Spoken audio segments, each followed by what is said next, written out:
अगर आप पिछले 10 सालों से एक ही काम किए जा रहे हैं और आपकी लाख कोशिशों के बावजूद आपका ग्रोथ, डेवलपमेंट और प्रोग्रेस नहीं हो रहा है और अब तो ऐसा लगने लगा है कि आपकी जिंदगी ठहर सी गई है और आपका आगे कुछ नहीं होने वाला है, तो ये वीडियो आपके लिए है।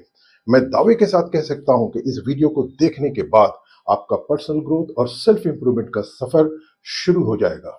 सेल्फ इंप्रूवमेंट की जर्नी को शुरू करने से पहले आप अपने आप से प्रॉमिस करें कि इस वीडियो को सुनने के तुरंत बाद वो 4 रणनीतियां, वो 4 स्ट्रेटेजीज जो कि मैं बताने वाला हूं, उससे आप अपना काम शुरू करेंगे। और अगर आप अपने आप से प्रॉमिस करते हैं तो कमेंट में लिखिए यस। तो चलिए आपके इसी यस के साथ, इसी हाँ के साथ सबसे पहले ये जानने की कोशिश करते हैं कि पर्सनल डेवलपमेंट और सेल्फ इंप्रूवमेंट होता क्या है। नंबर 1, अपने जीवन में होने वाले एक्सपीरियंसेस से लगातार सीखते रहने का नाम सेल्फ इंप्रूवमेंट है। नंबर 2, अपने काम के बारे में नॉलेज और स्किल्स को अपग्रेड करते रहने का नाम सेल्फ इंप्रूवमेंट है।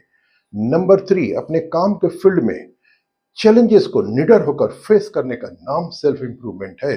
नंबर 4, जीवन के साथ चलने वाला लगातार लर्निंग प्रोसेस का नाम सेल्फ इंप्रूवमेंट है। और नंबर 5, आज आप जिस मुकाम पर हैं, आने वाले कल में आपके मुकाम का ग्रोथ हाई होने का नाम सेल्फ इंप्रूवमेंट है। जब आप अपने ग्रोथ के लेवल को ऊपर ले जाना चाहते हैं तो आपको 3 रुकावटों का सामना करना पड़ता है।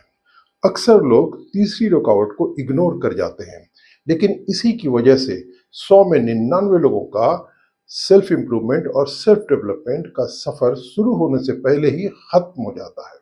तो चलिए उन रुकावटों को वन बाय वन समझते हैं। पहली रुकावट है लैक ऑफ मोटिवेशन, यानी मोटिवेशन की कमी।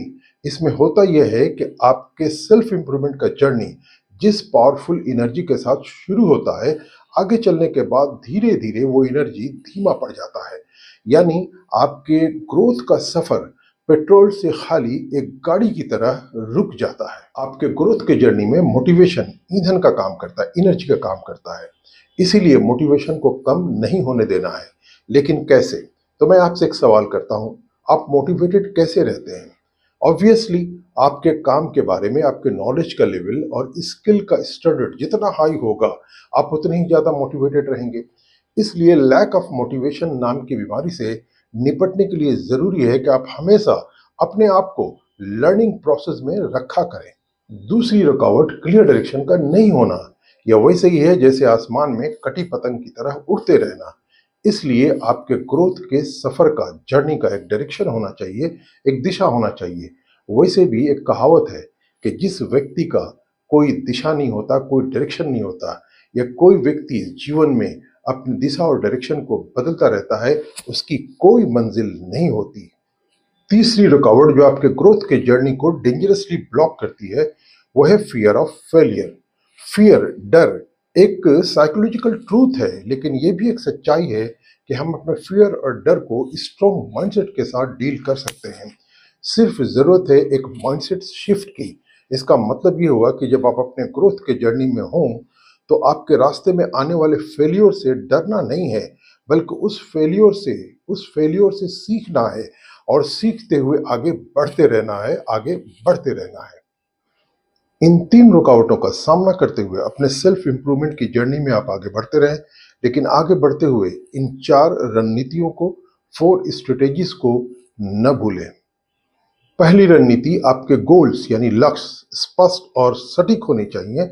आसान शब्दों में आपके गोल्स का एक स्मार्ट ढांचा होना चाहिए। यहाँ स्मार्ट में एस का मतलब स्पेसिफिक, एम का मतलब मेजरेबल, ए का मतलब अचीवेबल, आर का मतलब रेलेवेंट और टी का मतलब टाइम बाउंड होता है। ये पांचों विशेषताएं आपके गोल्स में होनी चाहिए। दूसरी रणनीति, अपने लक्ष्य के अनुसार कुछ नए हैबिट्स बनाएं। जैसे कि अगर आपको मिलिट्री ज्वाइन करना है तो पढ़ाई लिखाई, रीडिंग के साथ साथ आप मसल्स और स्टेमिना बनाने वाले एक्सरसाइज की आदत डालें। तीसरी रणनीति, माइंडफुलनेस, यानी आपका पूरा फोकस आपके लक्ष्य पर होना चाहिए। चौथी रणनीति, अपने लिए मेंटर्स तलाश करें, यानी कुछ ऐसे लोगों से जान पहचान बढ़ाएं जो आपसे पहले उस मुकाम पर पहुंच गए हैं जहां अभी आप पहुंचना चाहते हैं। आप अपना सेल्फ डेवलपमेंट और सेल्फ इंप्रूवमेंट का जर्नी कब शुरू कर रहे हैं, कमेंट में बताएं। और सेल्फ ग्रोथ पर सीखते रहने के लिए इस चैनल को सब्सक्राइब करें।